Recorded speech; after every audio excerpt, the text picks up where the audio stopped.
हरे श्री गुरुपवनपुरपते पाहि मां पाहि दशकं 97 नान्गावद् श्लोकम् तञ्चैनं भक्तियोगं दृढयितुमयि मे साध्यमारोग्यमायुः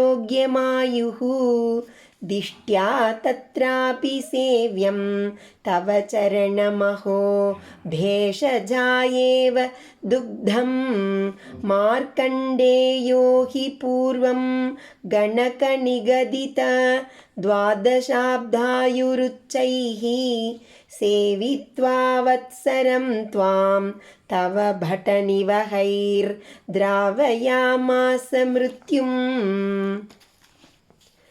तं च येनं भक्तियोगं दृढयितुम् अयि मे साध्यम् आरोग्यम् आयुः दिष्ट्या तत्र अपि सेव्यं तव चरणम् अहो भेषजाय इव दुग्धं मार्कण्डेयः हि पूर्वं गणकनिगदित द्वादश अब्ध आयुः उच्चैः सेवित्वा वत्सरं त्वां तव भटनिवहैः द्रावयामास மிருத்யும் அயி ஓ ஈசனே தம் ஏனம் மேற்கூறப்பட்ட இந்த பக்தி யோகத்தை திரடயித்தும் நன்கு உறுதிப்படுத்த மே எனக்கு ஆரோக்கியம் ஆயுஹூச்ச நோயற்ற வாழ்வும் ஆயுளும்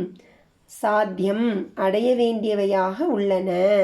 தத்ரபி அவ்விஷயத்திலும் கூட திஷ்டியா அதிருஷ்டவசத்தால் பேஷஜாய மருந்தென்ற முறையில் துக்தம் இவ இனிய பாலே அருந்த கிடைத்தாற்போல அஹோ ஆஹோ தவ சரணம் உனது திருவடியையே சேவியம் வணங்க வேண்டும் வணங்கப்பட வேண்டியதாக உள்ளது.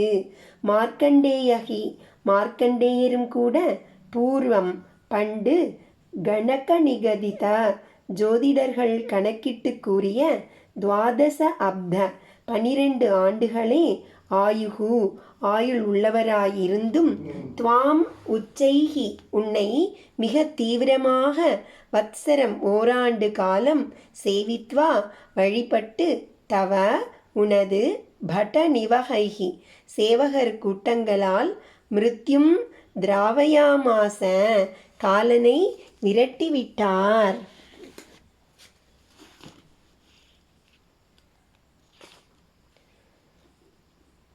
ஈஷா, இந்த பக்தி யோகத்தை திடப்படுத்துவதற்கு எனக்கு நோயின்மையும் ஆயுளும் சம்பாதிக்க வேண்டியுள்ளது. அதை சாதிக்க மருந்திற்கு பால் போல் உமது திருவடி சேவை அதிர்ஷ்டவசத்தால் அமைந்தது ஆச்சரியம்.